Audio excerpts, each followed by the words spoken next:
Para entender melhor o que aconteceu com o Duque Loiro, é preciso voltar um pouco ao momento em que Átila e Pervin estavam em combate. Pervin lutava por seus filhos, por sua família e pelos cidadãos de Santo Estevão. Sua força, que já era imensa, crescia a cada golpe, alimentada pelo desejo de proteger aquilo que mais amava. Diante de um guerreiro com a ferocidade de um tigre, Átila não teve chance.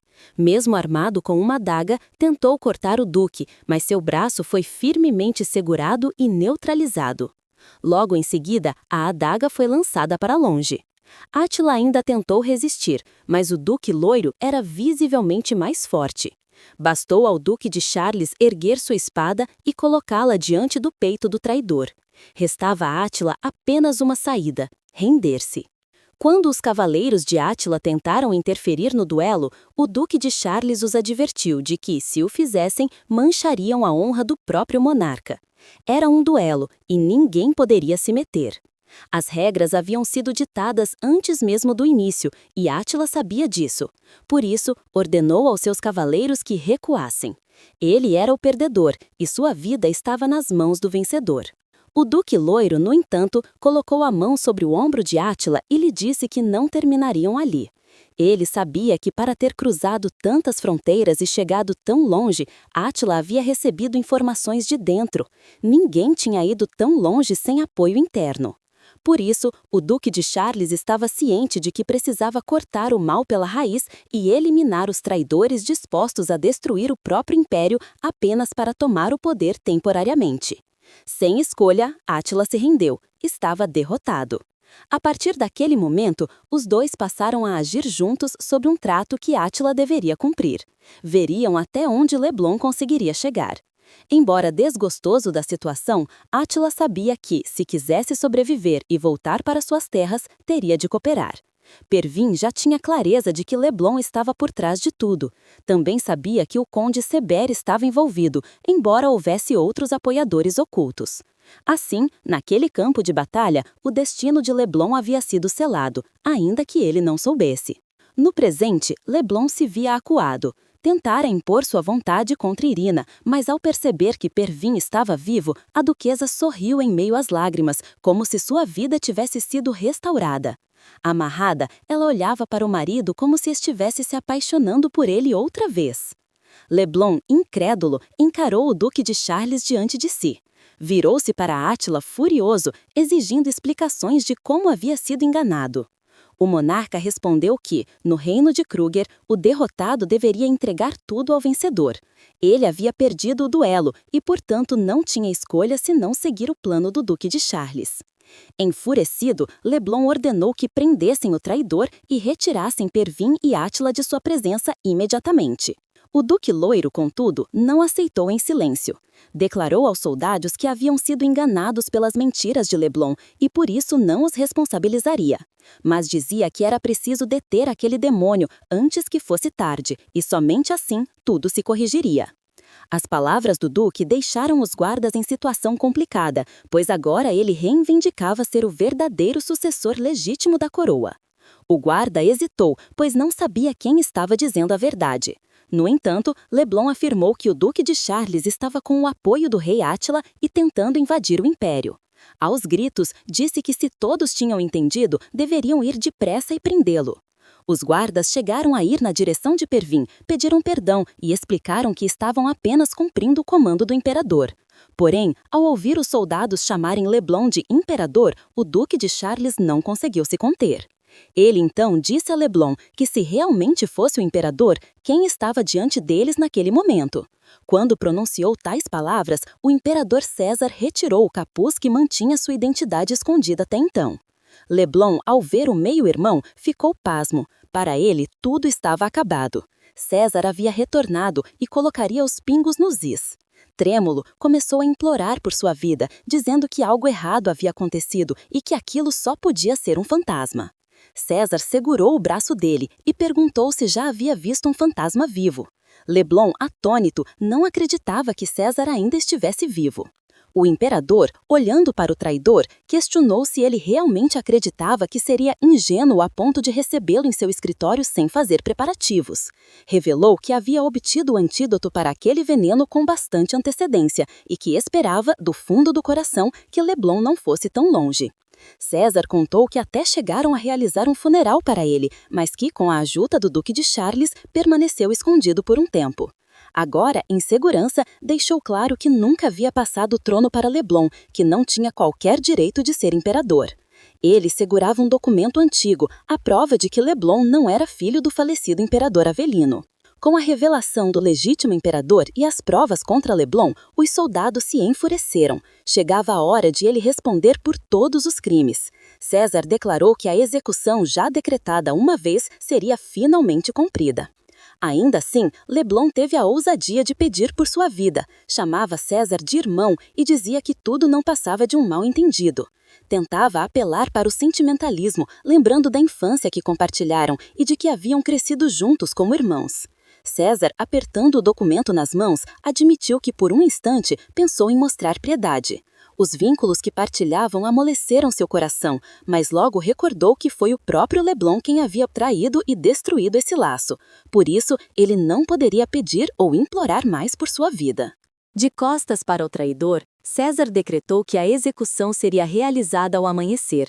O nome de Leblon seria removido da linhagem imperial e a história o lembraria apenas como um traidor. Para alguém que sempre tivera tudo e que sempre cometera atrocidades sem enfrentar consequências, o preço finalmente havia chegado.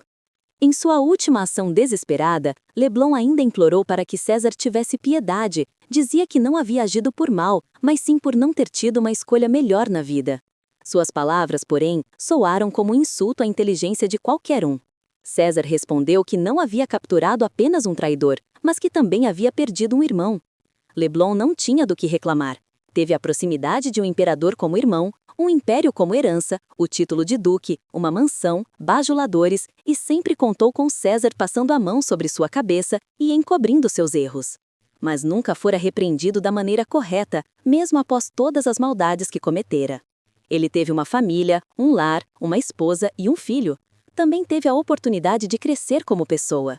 Ao ouvir aquelas palavras de César, Leblon se lembrou de todas as vezes em que sua mãe, a Marquesa Matilda, lhe pedia para não se deixar levar pela ganância, pois se a perdesse, perderia tudo de bom que havia em sua vida.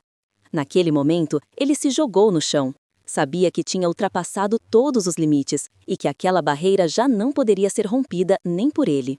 Mas não era apenas Leblon que estava entristecido ou arrependido por tudo que acontecera. César também se sentia devastado.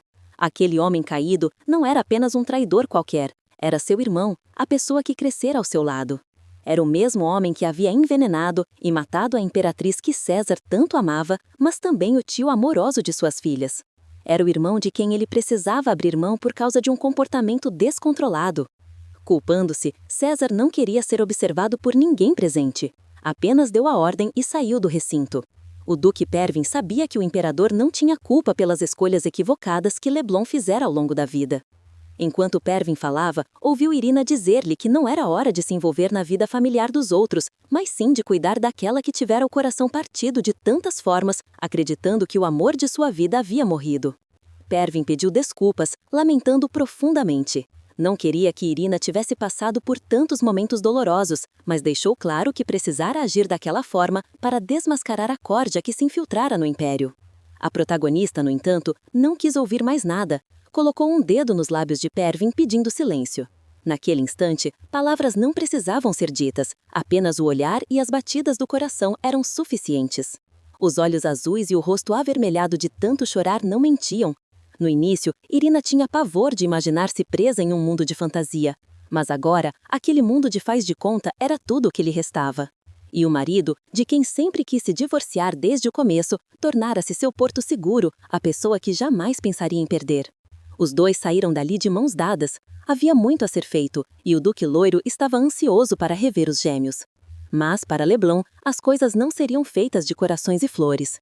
Ele foi levado a uma cela onde cumpriria sua pena, até que César decidisse quando seria a hora de um castigo ainda mais severo. Foi jogado dentro da mesma cela em que Rosemary havia passado seus últimos e agoniantes momentos de vida. o mesmo lugar em que fora desacatada, humilhada e tivera seus sonhos destruídos. Os guardas, de propósito, deixaram isso bem claro a Leblon. Contaram nos mínimos detalhes os momentos de agonia, tristeza e as noites em que ouviram os gritos de Rosemary, implorando para que o marido, o Duque Leblon, fosse resgatá-la dali. Ele ouviu que aquela era a cela onde a falecida passara seus últimos instantes. Ficou horrorizado, até porque tinha muito medo de fantasmas e coisas do outro mundo. Agora, ficaria ali, e quando os guardas finalmente se afastaram, começou a implorar, dizendo que aceitaria qualquer castigo, até mesmo a guilhotina seria melhor para ele. Quando se cansou de debater e pedir ajuda, sentiu um frio, um arrepio percorrendo sua coluna. Logo percebeu o perfume doce de Rosemary, como se ela estivesse abraçando-o. Não tinha mais dúvidas, pagaria em vida por todo o mal que havia feito àquela duquesa loira. Todas as vezes que a xingou, maltratou e humilhou, agora estariam apenas os dois, juntos em uma cela. Os gritos de Leblon eram ouvidos de longe. Assim como Rosemary chorou e implorou por noites seguidas, agora era a vez dele. Em uma manhã, quando os guardas foram levar a refeição de Leblon, notaram que a cela estava estranhamente silenciosa. Ao se aproximarem, assustaram-se. Ele foi encontrado já sem vida, caído no chão, todo retorcido, como se tivesse sofrido um castigo que ia além da própria vida. Por outro lado, César chorava não apenas por ter perdido de vez Leblon, com quem havia construído uma história de fraternidade, mas também chorava de alegria por enfim poder rever suas filhas. As princesas estavam precisando do calor do pai, já que haviam perdido a mãe. Havia também uma mãe que chorava lágrimas de arrependimento. A Marquesa Matilda sentia que deveria ter feito mais pelo próprio filho. Pediu aos guardas que a deixassem cuidar do corpo retorcido de Leblon e, chorando e clamando em prantos, decidiu que dedicaria o restante da vida às outras pessoas. Ela abandonaria o título de marquesa, as glórias e as fortunas. Doaria tudo para a caridade, buscando retribuir em vida o que pudesse, para tentar desfazer as maldades que Leblon havia cometido, desejando que ele encontrasse paz após a morte. Todos aqueles que participaram do complô contra o imperador foram capturados. O médico Dr. Connor, junto com o conde Carlito Chaval, havia envenenado a imperatriz e manipulado o veneno, além de sequestrar o farmacêutico e fazê-lo desaparecer. Outro que não escapou da punição foi o conde Seber. Movido por sua grande ambição em casar a filha com o duque Leblon, vazou informações sigilosas sobre a segurança do império, colocando em risco os cidadãos de Santo Estevão. Alguns finais, no entanto, foram verdadeiramente felizes. Rouge pode viver junto de seu filho e herdar as fortunas e propriedades do conde Lancedil. Depois de tudo, ela finalmente podia respirar aliviada. Com a ameaça de Leblon eliminada e o conde Lancedil tendo partido ao seu lado, poderia cuidar do menino da melhor forma. As relações entre os impérios também melhoraram. César propôs uma aliança vantajosa tanto para Santo Estevão quanto para o reino de Kruger. O imperador Átila aceitou, reconhecendo que César havia sido misericordioso, mesmo com aqueles que tramaram traição contra o império de Santo Estevão. Aos poucos, a vida no império voltava ao normal. Depois de tanta tempestade, o sol finalmente voltara a brilhar. Ainda assim, o imperador tomou uma decisão. Convocou uma reunião e anunciou que não governaria mais. Dizia não se achar capaz, especialmente por não ter tido cautela suficiente com o próprio irmão. Era evidente no rosto de César que a perda da imperatriz Blanche e a morte de Leblon haviam o abalado profundamente. Não queria mais carregar o peso de governar aquele país. Pervin foi o primeiro a tentar persuadi-lo, dizendo que era cedo demais para tomar uma atitude tão extrema. Todos estavam abalados pelos últimos acontecimentos e, assim como ninguém havia percebido o ódio crescente de Leblon, César também não poderia ter notado. Mas César não queria ouvir. Não se sentia mais confortável em lidar com os assuntos do império e pediu que todos compreendessem e aceitassem sua decisão. Mesmo assim, Pervin insistiu, lembrando que o gêmeo mais velho ainda era muito pequeno e que por isso ele deveria permanecer no trono até que a criança atingisse a maioridade. Após longas conversas, ficou claro que César não mudaria de ideia. Ele explicou que já havia enfrentado dores demais naquele palácio e agora desejava apenas momentos de alegria com as filhas, que dependiam dele para sorrir novamente. Disse que todo o mal causado por Leblon recairia sobre seus ombros e que queria esquecer tudo. Esquecer que, como imperador, não conseguiu perceber as verdadeiras intenções do traidor. No fundo, César desejava que nada daquilo tivesse acontecido. Sonhava que a vida calma e simples pudesse voltar. Sonhava com os tempos em que ele, suas filhas e a amada imperatriz viviam juntos, tempos que, infelizmente, jamais poderiam ser realidade novamente. O Duque Loiro podia ver a tristeza estampada no rosto do imperador e, de forma alguma, queria que, por sua causa, o sofrimento do amigo aumentasse. Deveria fazer algo. Por isso, acalentou o coração do imperador, dizendo que aceitaria ficar encarregado de Santo Estevão como imperador regente, até que seu filho completasse a maioridade. 5 anos passaram em um piscar de olhos, e aquela família que havia enfrentado grandes dificuldades agora estava reunida. Eren, Irina e os gêmeos viviam dias de paz. As coisas finalmente haviam melhorado e os laços com o Império de Kruger estavam sólidos. Átila era uma presença constante nas reuniões do palácio. Naquela última reunião, estavam presentes o Grande-Duque Leão de Lilian e sua esposa, e a pequena Melody, que agora já era uma garota crescida. Ela havia herdado os cabelos da mãe e os grandes olhos azuis da família Lilian. Irina ficou muito satisfeita ao ver a Grã-Duquesa. Apresentou seus gêmeos a Melody, dizendo que eles poderiam brincar com a menina e mostrar-lhe o palácio. Assim como Pervin, os filhos dele também eram bastante atenciosos com as damas. Logo de cara se apresentaram a Melody. Mas não eram apenas eles que sabiam ser conquistadores. Eren também se ofereceu para apresentar o palácio a Melody, e agora ela estava entre os 2 gêmeos que queriam tratá-la com gentileza e carinho. As 2 mães, assistindo à cena, sentiam orgulho. Seus filhos haviam crescido a ponto de causar tanta comoção. Comentavam, meio brincando, que pareciam preocupadas com uma futura gravidez algum dia. E que agora, não só o reino de Santo Estevão, mas também Verba estava seguro, pois cada um tinha herdeiros. E quem diria que a protagonista, ao entrar naquele mundo, colocaria tudo de cabeça para baixo? Ela havia conseguido produzir herdeiros para as 2 nações. Satisfeita, chamou as princesas para participarem da brincadeira junto com os demais. Alice e Célia estavam cada vez mais crescidas e bonitas. Já haviam conseguido superar a perda da imperatriz e, aos poucos, a alegria voltava ao coração das pequenas. Assim como Irina havia prometido a Blanche, cuidava das princesas como se fosse uma mãe. Alicia ficou desesperada ao notar que seu querido Eren não estava por perto. Queria saber onde ele tinha ido. Célia contou que ele havia saído junto com Seren para mostrar o palácio a Melody. A jovem, ainda tão pequena, passava por crises de ciúmes. A irmã tentava acalmá-la, explicando que o palácio era grande e que não adiantava sair por aí feito louca procurando. Mas Alice não a ouviu. Queria, a todo custo, encontrar Eren e tomar satisfações com ele por ter saído para mostrar o palácio a outra. Enquanto isso, não se podia ignorar como seus gêmeos eram encantadores. Ainda jovens, já despertavam suspiros por onde passavam. E mais uma vez, Irina deu umas gargalhadas junto com a cunhada, a Grã-Duquesa. Sentia-se mais satisfeita do que nunca, vendo que havia produzido filhos de fato encantadores.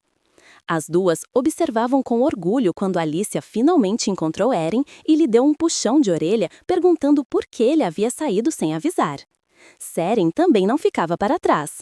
Ao ver Célia de longe, tratou de cumprimentá-la, ainda que apenas com um aceno. Mais uma vez, as 2 mães ficaram emocionadas, sentindo que aquela história ainda reservava grandes emoções. Passado um tempo, o salão de baile estava repleto de pessoas felizes e dançando. As crianças também não poderiam ficar de fora. Seren e Célia estavam dançando uma valsa. De longe, a Marquesa Diana e seu irmão Romero observavam as crianças. Diana teve a curiosidade de saber como estava o romance de Romero com Estela. Ele fez um rosto feliz, como se estivesse às 1000 maravilhas, e disse que finalmente havia criado coragem para se confessar a ela e fazer uma proposta. Falava que tudo tinha sido graças aos conselhos da duquesa Irina. Naquele baile, Irina e Pervin decidiram dar uma saidinha e foram para o Campo Florido.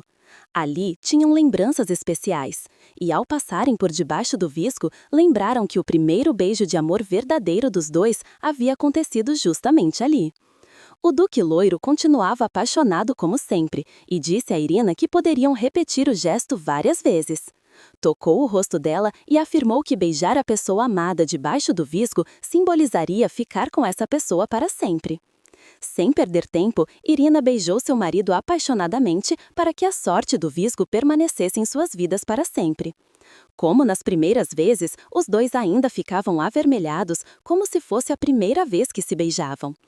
Ela perguntou se estava tudo bem para ele ficar longe do baile por tanto tempo, já que ele era o imperador regente. Ele respondeu que nada no mundo era mais importante do que passar um tempo de qualidade com o amor de sua vida. No entanto, os dois foram pegos pelos gêmeos, que queriam saber por que estavam ali fora. O casal não perdeu tempo e explicou a situação. Estavam apenas refletindo sobre o amor que sentiam. Muito feliz e animado, Pervin ergueu Eren nos braços, dizendo que ele era seu filho querido. Irina também abraçou Célia, impressionada com a semelhança entre os dois. Naquele momento, ela lembrou-se de quando foi colocada naquele mundo. Recordou-se de quando passou mal e desmaiou de exaustão, e de como olhou no espelho sem acreditar que pudesse ser aquela pessoa.